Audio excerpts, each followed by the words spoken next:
आप खुदा बेटे, खुदा रूह कुद्दस, खुदाए कदूस, खुदाए सलूस, खुदाए वाहिद, खुदाए अल्फ़ा, खुदाए अमेगा, खुदाए इब्तिदा, खुदा इंतहा, रब्बुल फ़ाई खुदा यीशु मसीह नासी के नाम से आप सबकी सलामती हो। ये मार्च का महीना, मौसम बहार का महीना और उसका पहला पाक शब्द पाक इतवार है। और इसी तरह से ये लेंट डेज़ हैं 40 इतवार का दिन निकाल कर, जिसमें हम खुदा के ज़ुर्म में गिरयाज़ारी और खुदा के ज़ुर्म में अपने दिल को अंडेलेंगे, ताकि हम पूरे महीने में बरकत पाएँ, निजात पाएँ, ज़िंदगी पाएँ और कसरत ज़िंदगी पाएँ। 4 रोज़े गुजर चुके हैं, बुध, जुमेरात, जुम्मा और हफ्ता, और कल 5वां रोज़ा होगा। तो खुदावंद यीशु मसीह ने, जो हम गुड फ्राइडे मनाएंगे, सलीब पर 7 कलमात कहे, 7 बातें की उन्होंने, और वो हमारी ज़िंदगी का 7 हिस्से हैं। और सलीब पर से 7 चश्मे ज़िंदगी के जारी हुए। ज़िंदगी पाने के लिए 7 चश्मे जारी हुए। वो 7 सलीबी कलमात जो हैं वो 7 चश्मे हैं। अभी हमने बड़े ज़ोर से गीत गाया, रख लहू के नीचे।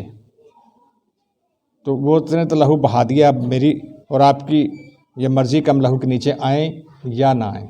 वो तो रखता है, वो तो कहता है कि आओ, जो प्यासा हो वो आए और अभी आप में से मुफ्त पिए।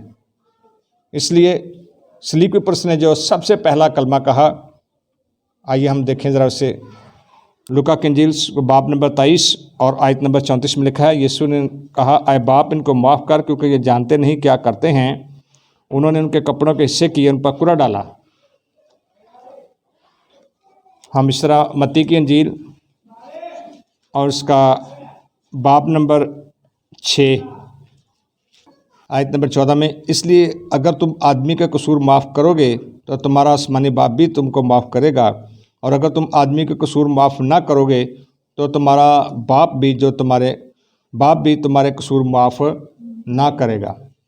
तो यीशु मसीह ने सबसे पहला जो हमें कुलिया कायदा ज़िंदगी पाने का और निजात पाने का, जो सलीब के पास आने का सबसे पहले जो कायदा में दिया है, वो क्या है जी? माफ़ करना। सबसे पहला हिस्सा माफ़ करना। और यीशु मसीह ने मत्ती की इंजील में दुआ बानी में सिखाया कि अगर तुम एक दूसरे कसूर माफ़ करोगे, गुनाह माफ़ करोगे, तो बाप भी माफ़ करेगा, और अगर तुम माफ़ नहीं करोगे तो आसमानी बाप भी हमारे गुनाह माफ़ नहीं करेगा। तो सबसे बड़ी कुर्बानी और रोज़े का सबसे बड़ा तकाज़ा, मैंने बुध को बढ़ाया था रोज़े के बारे में कि हमारा रोज़ा कैसा है, खुदावंद कैसा रोज़ा चाहता है। और हमारा रोज़ा जो है वो ये नहीं कि हम खाक और राख में हों, टाट ओढ़ें, खाक में बैठें। ये पहले वक्तों में होता था, लेकिन जब यीशु मसीह आए तो उन्होंने आकर कहा कि जब तू रोज़ा रखे, मत्ती की इंजील उसका 6 बाब आयत नंबर 16 में लिखा है कि जब तू रोज़ा रखे तो अपना हाथ मुँह धो और सर में तेल डाल। और ये रोज़े का तरीका है जो खुदा यीशु ने कहा, ना तो सर में खाक लगानी है, ना माथे पे खाक लगानी है। हमने जो मेहनत दे राख का बुध नहीं बल्कि मसा का बुध मनाना है। राख का बुध नहीं, राख वाला काम ख़त्म हो गया। ये सारे विषय में लिखा है, उसने राख के बदले खुशी का रोगन दिया। राख के बदले क्या किया जी? खुशी का रोगन दिया। इसलिए खाक नहीं लगानी, राख नहीं लगानी, बल्कि तेल लगाना है, जो खुशी और शादमानी को ज़ाहिर करता है। इसलिए सबसे पहले कि जब हम रोज़ा रखें, रोज़ों का आगाज़ करें, तो राख के बुध नहीं बल्कि तेल से, मसा के बुध से, रूख से। तो सबसे पहले तो अपने आप को सीधा रखें। जो पूरी दुनिया में राख का बुध मनाया जाता है, और राख का बुध नहीं बल्कि हमें रूह का बुध मनाना चाहिए। राख का नहीं बल्कि कौन सा जी? रूह का बुध। रूह से आगाज़ करना चाहिए। राख का बुध नहीं बल्कि रूह का, क्योंकि तेल पाकरू की निशानी है।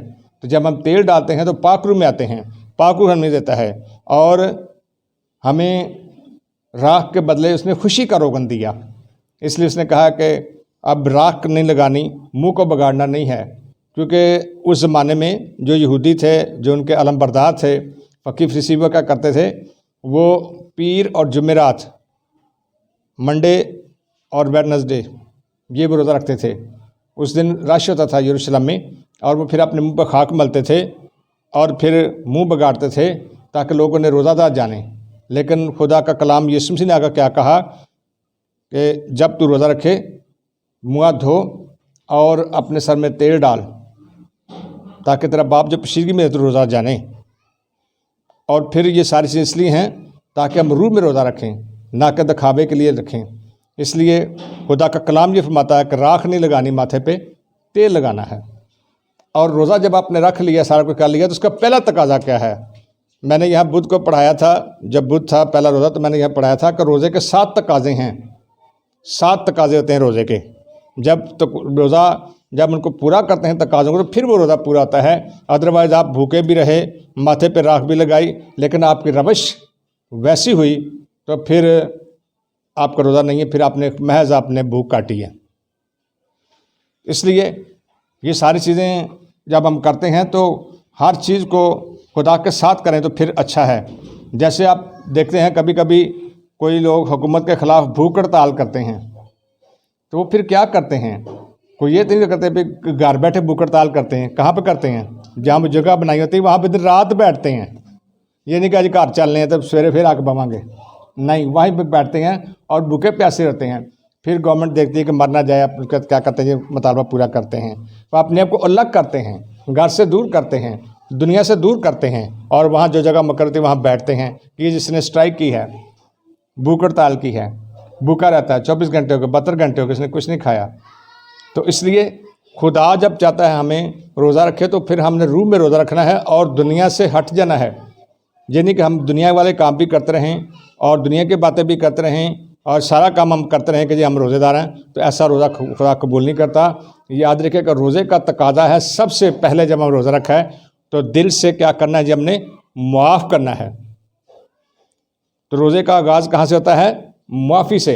यीशु ने कहा है बाप इनको माफ़ कर, क्योंकि ये जानते नहीं कि क्या करते हैं। और यीशु मसीह ने तो खुदा बाप से मुआफ़ी जारी कर दी। और मुआफ़ी का ऐलान जब होता है तो वो किन के लिए होता है? क्या उनके लिए जो सिपाहियों ने यीशु मसीह को सलीब पर चढ़ाया? नहीं, बिल्कुल नहीं। बाग़ अदन से लेकर जब तक यीशु आ ना जाए, ये एमएसटी यानी माफ़ी का ऐलान जो है ये जारी और सारी नाफिज़ अमल है। जो भी खुदा से माफ़ी मांगेगा वो खुदा उसको माफ़ कर देगा। लेकिन माफ़ी का तकाजा क्या है कि सबसे पहले तुमने एक दूसरे के गुनाह माफ़ करने के, कसूर माफ़ करने हैं। अगर इसको कसूर माफ़ करेंगे तो फिर क्या होगा? खुदा माफ़ करेगा। इसलिए सबसे अच्छी बात यह है कि माफ़ करना बहुत बड़ी कुर्बानी है। बाज़ का कहते हैं जी ऐसी तो माफ़ी मांग ली तो उन्होंने मंगी, तो फिर उनको रहने दें, उनकी रवश पे रहने दें। नहीं माफ़ करते नहीं करते, उनको रहने दें। आप अपने दिल को साफ़ करें, पाक करें और माफ़ करें, तो फिर जो है उसके ऊपर आपको बरकत ब्लेसिंग मिलती है। तो अगर आप माफ़ नहीं करते, दिल में क्रोध है, नफ़रत है, कीना है और ये सारी चीज़ें हैं, तो फिर आपके 40 रोज़े जो आपने बड़े तरदस रखे हैं उनकी कोई अफादियत या बरकत ब्लेसिंग नहीं होगी। इसलिए सबसे पहले ब्लेसिंग कहाँ पे होती है? जब हम खुदा के कलाम के मुताबिक क्या करते हैं जी? माफ़ करते हैं। याद रखिएगा कि यीशु मसीह का इंतहाई तमस्खुर उड़ाया गया, कोड़े मारे गए, सर पे कांटों का ताज रखा गया, हाथों पर में कील ठोके गए और पसली में भाला मारा गया। ये इतनी बड़ी अजियत आज तक, जब तक बनी आदम दुनिया में हैं, किसी के साथ नहीं हुई, क्योंकि इतनी अजियत को बर्दाश्त कर ही नहीं सकता। याद रखिएगा कि जो दूसरे 2 डाकू थे वो भी सलीब पर चढ़ाए गए, लेकिन ना तो उनको कोड़े लगे, ना उन पर सर पर कांटों का ताज हुआ, ना उनके हाथों में कील ठोके, बल्कि रस्सियों से बांधा गया था। दो भी थे, दो डाकू जो थे उनको भी सज़ा सलीब की दी गई, लेकिन ना तो उनको कोड़े लगे और ना उनके सर पर कांटों का ताज रखा गया और ना उनके हाथों में कील ठोके गए और उनको रस्सियों से बांध कर लटका दिया गया। और सिर्फ ये सारा काम जो है मेरे यीशु के लिए हुआ, क्योंकि यीशु के बारे में लिखा था कि उनके साथ ऐसा ही होगा। तो सबसे उत्तम जो है कि यीशु मसीह ने सारा दुख क्यों सहा? जब यीशु मसीह को पकड़ने के लिए आए तो यीशु मसीह ने कहा कि मैं अभी 12 तुमन आसमान से फरिश्तों की फौज मंगा सकता हूँ। यीशु को कोई गिरफ्तार नहीं कर सकता था, कोई इन्हें सलीब पर नहीं चढ़ा सकता था। उन्होंने खुद अपने आप कहा कि हम अपने आप को, यीशु मसीह ने कहा कि आओ मुझे गिरफ़्तार करो। और फिर उन्होंने खुद अपनी मर्ज़ी से ये सारा दुख सहा, किस लिए? ताकि वो खुदा का बर्रा जो जहान के गुनाहों को उठा ले आता है, वो गुनाह उठाए और हमें निजात बख्शे। मैं थोड़ा सा ज़मनन आपको बताना चाहता हूँ कि गुनाह की माफ़ी की कुर्बानी बकरों छतरों से दी जाती थी, वो क्यों नहीं खुदा के हुज़ूर में कबूल होती थी? वो तो एक नमूना था, इसलिए कि अगर आप बकरा लेते हैं, उस पर अपने हाथ रखते हैं और उनको ज़िबा करते हैं और उस पर गोश्त सबको बांट देते हैं, तो वो तो गुनाह जो है उसके ऊपर आकर आप में सब में डिस्ट्रीब्यूट हो जाते हैं, आप में तकसीम हो जाते हैं, या सदका देते हैं और सारी मुसीबत उतारते हैं, तो वो सबको बराबर की तकसीम हो जाती है, वो उतरती नहीं। उसकी वजह क्या है? उसकी वजह ये है कि बकरा जो ज़िबा हुआ, आप मिल के बताएँ, क्या उसको पता है कि मैं किस लिए कुर्बान हुआ हूँ? बिल्कुल नहीं पता, बिल्कुल नहीं पता मैं किस लिए कुर्बान हुआ।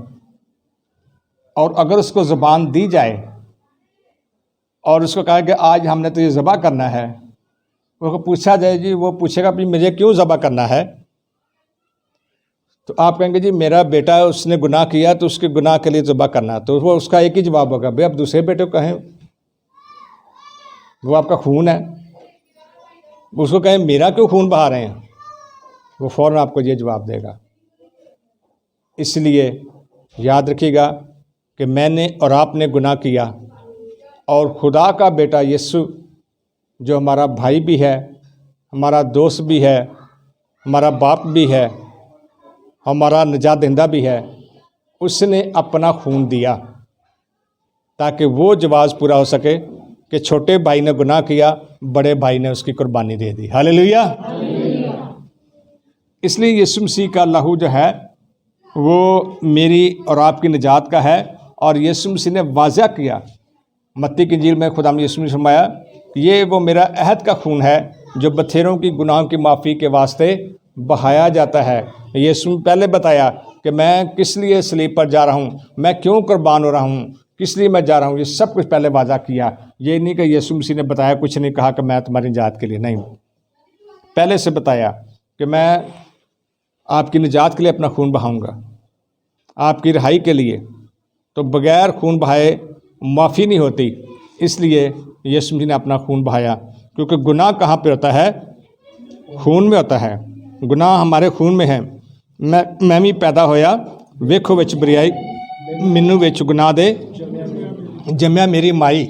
हम माँ के पेट से जब पैदा होते हैं तो गुनहगार होते हैं, इसलिए यीशु मसीह को भी माँ के पेट से जन्म होना पड़ा, और फिर वहाँ से उन्होंने गुनाह को माफ़ किया ताकि माँ का पेट जो बातन है वो पाक हो जाए। इसलिए रास्तबाजों की औलाद मुबारक होती है, क्योंकि उनके फल पाक हैं, उनका पेट पाक है, उनका खून पाक है, इसलिए उनका फल भी पाक है। तो खुदावंद यीशु मसीह ने वहाँ से शुरू किया जहाँ से गुनाह का आगाज़ होता है, तो वहाँ से उन्होंने माफ़ी को जारी किया। इसलिए खुदावंद यीशु मसीह ज़मीन पर आए और जिस्म पहना, क्योंकि हम जिस्म में जिस्मानी हैं, हमारा गोश्त खून का बदन है, तो उन्होंने जिस्म पहना ताकि हम जिस्मानी तौर पर रास्तबाज ठहरें, जिस्मानी तौर पर हम पाक ठहरें। और कोई चीज़ में पाक नहीं कर सकती, चाहे जो मर्ज़ी कर लें, चाहे जितने मर्ज़ी नफीस लिबास पहन लें, चाहे जितनी मर्ज़ी नमाज़ें पढ़ लें, चाहे जितने मर्ज़ी आप खिरात कर लें, चाहे जितनी मर्ज़ी आप भलाई कर लें, जितनी मर्ज़ी आप नेकी कर लें, तो याद रखिएगा कि कलाम फरमाता है कि हमारी वो नेकियां जो हैं वो नापाक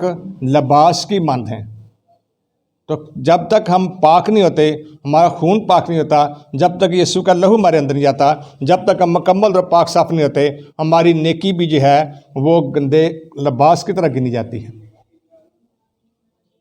इसी तरह से याद रखिएगा कि यीशु मसीह जब सलीब पर गए हैं तो वो इसलिए गए ताकि हम निजात पाएँ, हम रिहाई पाएँ, और फिर हमारे काम जो हैं रास्तबाजी के वो लिखे जाते हैं, वो गिने जाते हैं, वो खुदा के हुज़ूर में याद रहते हैं। लेकिन अगर हमने रास्तबाजी को पूरा नहीं किया, यीशु के लहू ने लिया और निजात नहीं ली, और यीशु के बदन खून बदन से शामिल होकर पाक नहीं हुए, तो फिर हम नाराज़गी में हैं। हम अपने तौर पर जितना मर्ज़ी कहें कि हम बहुत पाक रास्तबाज हैं, लेकिन वो सब नाराज़गी में हैं। इसलिए सबसे अच्छी बात यह है कि हम खुदा के उस हुक्म के मुताबिक सबसे पहले हम तौबा करें और पानी का बपतिस्मा लें और यीशु मसीह के पास आएँ, उसके खून के छींटे लें اور کہیں کہ یسوع مسیح تیرے خون سے دھل گیا ہوں اور آ کر سب کو معاف کریں، تو پھر آپ کی زندگی کا آغاز ہوتا ہے، آسمان کے بادشاہ میں داخلے کا آغاز ہوتا ہے، پھر آپ کی زندگی میں بہتری آتی ہے۔ جب تک ہم ایک دوسرے کو معاف نہیں کرتے تو یاد رکھیے گا کہ خدا بھی معاف نہیں کرتا۔ تو اس نے کہا تم ایک دوسرے کے قصور معاف کرو، ایک دوسرے کا نام معاف کرو، ایک دوسرے کے قرضے معاف کرو، ایک دوسرے کا لینا دینا معاف کرو۔ اگر کسی نے کسی سے پیسہ لینا ہے تو اس کو چھوڑ دے، معاف کر دے۔ اگر کسی نے کچھ لینا ہے تو چھوڑ دے، اسے کہے کہ جی ٹھیک ہے جی میں نے چھوڑ دیا، تو سب کو چھوڑ دے، گناہ، خطا، قرض بھی معاف کرنا ہے۔ اگر آپ نے کسی کو دیا مت لیں اسے، کہیں جی ٹھیک ہے جی آپ کو چھوڑ دیا، تو آپ نے یہ سب کو چھوڑنا ہے، اور جب آپ چھوڑیں گے تو خدا بھی آپ کو چھوڑ دے گا۔ بہت جگہ پر ہم خدا کی چیزوں کو یا خدا کا دیتا نہیں، کو خدا یسوع نے کہا کہ جو خدا کا ہے وہ خدا کو دو، جو کیسر کا ہے وہ کیسر کو دو۔ کیسر کو تو ہم دیتے ہیں، حکومت کو ہم دیتے ہیں کیونکہ ہمیں سہولتیں ملتی ہیں، لیکن خدا کا ہم دیتے نہیں ہیں، تو ہم پہ وہ سارا کیا ہوتا ہے جی، قرض چڑھتا ہے۔ بہت دفعہ ہم خدا کا دیتے نہیں ہیں، واجبی بھی نہیں دیتے، تو وہ کہتا ہے قرض ہوتا ہے۔ تو جب میں کسی کا قرض معاف کروں گا تو پھر خدا بھی میرا وہ سارا قرضہ معاف کر دے گا جو خدا کا میں نے دینا تھا۔ اگر اسی طرح سے جب ہم کیسے نہیں، گورنمنٹ کا جب ہم ٹیکس نہیں دیتے، بل ادا نہیں کرتے، تو پھر آپ کو کتنی پریشانی ہوتی ہے، وہ سارے کنیکشن کاٹ دی جائیں گے، ساری سہولتیں ختم ہو جائیں گی۔ تو اس لیے ہم بر وقت ہر چیزوں کو مہیا کرتے ہیں، دیتے ہیں، تاکہ ہماری سہولتیں جاری رہیں۔ تو جب خدا کی باری آتی ہے تو اس کو ہم کہتے ہیں کہ اچھا ہمارے بچا کیا ہے، ہمارے لیے بچا ہی کچھ نہیں، ہم کیا دیں؟ تو وہ خدا جو نعمتیں برت دیتا ہے، آپ اس میں سے جو خدا کو، میں جو خدا کا وہ خدا کو دو۔ جب آپ نہیں دیتے تو آپ کے اوپر وہ قرضہ ہو جاتا ہے۔ اس لیے جب آپ کسی کا قرض معاف کریں گے تو خدا بھی آپ کے قرضے وہ معاف کر دے گا، خدا بھی آپ کا سب کچھ معاف کر دے گا، خدا بھی آپ کی ساری چیزوں کو ختم کر دے گا۔ اس لیے کوئی شخص نہیں کہہ سکتا کہ میں خدا کو بہت دیتا ہوں، میں خدا کو توار سے دیتا ہوں، میں خدا کو ٹھیک دیتا ہوں، میں خدا کو پورا دیتا ہوں، کوئی نہیں کہہ سکتا۔ اس لیے کیوں نہ ہم دوسروں کا قرضہ معاف کریں، دوسرے قصور معاف کریں، دوسرے گناہ معاف کریں، دوسرے خطائی معاف کریں۔ اور معافی کرنے کا طریقہ جو یسوع مسیح نے بتایا ہے وہ یہ ہے کہ تو دوسرے کی آنکھ کا تنکا کیوں دیکھتا ہے، اپنی آنکھ کا شتیر کیوں نہیں نکالتا؟ تو تنکا دیکھنے کے لیے پہلے کیا کرنا پڑتا ہے؟ شتیر کو نکالنا پڑتا ہے۔ شتیر بڑا تھا یا تنکا؟ تو بڑی اپنا جو غلطان ہے اس کو آپ نکالیں، تو پھر کسی کی غلطی کو آپ اسپیسیفائی کر سکتے ہیں، بھئی تو میں یہ غلطی ہے۔ اس لیے کوئی یہ نہیں کہہ سکتا کہ تم میں یہ غلطی ہے، کیونکہ ہم سب نے گناہ کیا اور خدا کے جلال سے ہماری سب کی آنکھوں میں شتیر ہوتے ہیں، لیکن دوسرے کا تنکا بڑی جلدی ہمیں نظر آتا ہے۔ تو اس لیے سب سے پہلے اپنے آپ کو خدا کے تابع کریں، اور پھر جب ہم اپنے دل کے شتیر میں سے اس چیزوں کو نکالیں گے، اور شتیر جب نکلتا ہے تو وہ سب سے پہلے معافی سے نکلتا ہے۔ معافی سے، معافی کس بات کی؟ گناہ کی، خطا کی، قرضے کی، ہر طرح کی معافی، زیادتی کی معافی۔ یسوع نے کہا جب میرے نام کے سبب سے لوگ تمہیں لعن طعن کریں، عداوت رکھیں، تو کیا کرنا؟ تم خوش ہونا، شادمان کا بدلہ لینا، خوش شادمان ہونا۔ تو یہ کتنی بڑی بات ہے۔ کوئی مجھ سے زیادتی کرے، کوئی مجھ پر الزام لگائے یا عداوت رکھے، تو میں نے کیا کرنا ہے؟ خوش شادمان کب ہوگا؟ جب میں اس کو معاف کروں گا، اس کے بغیر شادمان نہیں ہو سکتا۔ جب اس کو معاف کریں گے۔ کوئی ناحق مجھ سے دشمنی رکھتا ہے، ناحق مجھ سے عداوت رکھتا ہے، اگر حقیقت میں بھی عداوت رکھتا ہے اور سچی طور پہ بھی آپ کے ساتھ وہ مس بہیو کرتا ہے، بدسلوکی کرتا ہے، تو پھر بھی آپ اس کو معاف کریں، تو پھر تو آپ شادمان ہوں گے۔ اگر اس کو معاف نہیں کیا تو پھر آپ کہتے ہیں کہ جب بس تو نہیں چلتا، پھر کہیں گے چاہے رب نے ہمیں معاف کیا، تو وہ معاف نہیں ہوتا۔ آپ کو بس نہیں چلتا، آپ کو زور نہیں چلتا، وہ زوراور ہوتا ہے، کہ یہی کہ سامنا کرنا، چلو خدا نے ہمیں معاف کر دے۔ تو یہ معافی نہیں ہوتی، معافی ہوتی ہے دل سے۔ جب آپ ہر طرح کی زیادتی یسوع کے نام سے برداشت کریں، عداوت کو برداشت کریں، دشمنی کو برداشت کریں، ہر طرح کی ملامت کاری کو برداشت کریں، تو پھر کیا ہوتا ہے؟ پھر خدا بھی معاف کرتا ہے۔ تو اس لیے سب سے اچھی بات یہ ہے کہ ہم نے معاف کرنا ہے، اور خدا ہم سے خوش اس وقت ہوتا ہے جب ہم ایک دوسرے گناہ معاف کرتے ہیں۔ اور جب تک ہم معاف نہیں کرتے، ہم زندگی نہیں پا سکتے، برکت نہیں پا سکتے۔ آئیے ایک دوسرے کو مصافحہ کریں اور ایک دوسرے کو گناہ معاف کریں. یہ گا کہ آج سے آپ کی زندگی کا آغاز ہو رہا ہے. آج سے آپ کی زندگی نئی شروع ہو گئی. شریر یہی موقع ڈھونڈتا ہے کہ کہیں کوئی ایسا رکھنا ملے, کہیں سے کوئی عذر ملے تو میں کیا کروں, اس میں سے داخل ہو جاؤں, اپنا کام کروں. لیکن ہم نے اس کو موقع نہیں دینا. تو شریر کے سارے منصوبے کہاں فیل ہوتے ہیں؟ معاف جب کرتے تو فیل ہو جاتا ہے, وہاں پہ جا کے ختم ہو جاتا ہے. ٹھیک ہے, اس لیے آج ہمیں سب سے بڑا درس ملتا ہے وہ معافی کا ہے کہ ہم نے کسی کو معاف کرنے. یسوع مسیح نے صلیب پر کہا کہ اے باپ ان کو معاف کر, یہ جانتے نہیں. تو ہم گناہ کس سے کرتے ہیں؟ باپ کا. خطا کس سے؟ باپ کی. اور پر قرضہ کس کا چڑھتا ہے؟ خدا باپ کا قرضہ آتا ہے. ہم کہتے ہیں جی ہم بڑے ٹھیک جا رہے ہیں, لیکن پتہ نہیں ہوتا کہ ہم کتنا خدا کا دینا جو دے نہیں سکتے. تو پھر جو ہے خدا ہمیں بھی ہمارے قرضے معاف کرتا ہے.